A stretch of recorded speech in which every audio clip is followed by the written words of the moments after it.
My prayer is that Restoration Community Church would be a place where people find peace. They get to live in peace. But that's not going to be because of our programs. It's not going to be because of our strategy as a church. Once again, the ministry of the church has to be rooted in the accomplishments of our Savior. We were alienated and at odds with God, like Paul mentioned back in Colossians 1:21. But the death of Jesus brought us peace with God because the justice for our sin against him was placed upon him rather than on ourselves.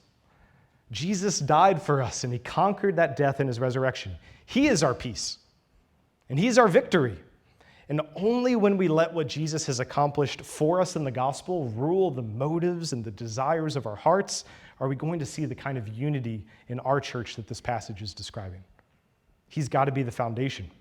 The peace of Christ, purchased in his death and resurrection, it should be the arbiter that guides every decision, every strategy, and every conflict within our church. As long as we're not disregarding sin or we're not leaving and abandoning biblical principle, we should look to relate to one another in a way that leans upon and communicates the peace that Christ has provided for us. Again, that language of bending it out.